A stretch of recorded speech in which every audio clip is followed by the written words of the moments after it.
بسم اللہ الرحمن الرحیم۔ السلام علیکم۔ پیغمبر اکرم صلی اللہ علیہ وآلہ وسلم اور کربلا کی خون آلود مٹی۔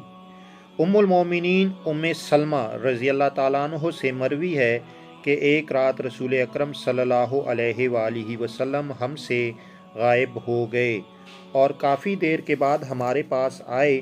ہم نے دیکھا کہ آپ کے سر کے بال پریشان اور گرد آلود ہیں اور ایک ہاتھ میں کوئی چیز ہے جسے مٹھی میں بند کیے ہوئے ہیں۔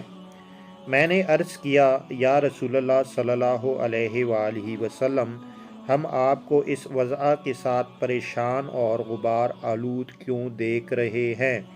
حضور اکرم صلی اللہ علیہ وآلہ وسلم نے ارشاد فرمایا، ابھی مجھے عراق کی ایک جگہ جسے کربلا کہتے ہیں لے جایا گیا اور مجھے اس جگہ کے بارے میں بتایا گیا جہاں میرا بیٹا حسین علیہ السلام اور میرے اہل بیت علیہ السلام کے جوان شہید ہوں گے۔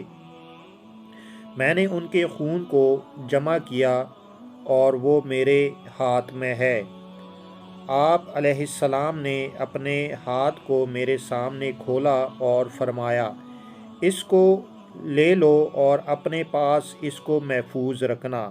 میں نے اس خون کو لیا۔ جب میں نے توجہ سے اس کو دیکھا تو وہ سرخ رنگ کی مٹی تھی۔ میں نے اس کو ایک شیشی میں بند کر کے اپنے پاس محفوظ کر لیا۔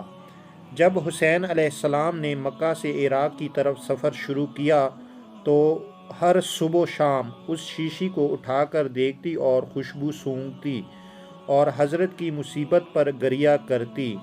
جب روز عاشور ہوا، جس دن امام حسین علیہ السلام شہید ہوئے، میں نے اس شیشی کو دیکھا کہ اس میں موجود مٹی تازہ خون میں تبدیل ہو چکی تھی۔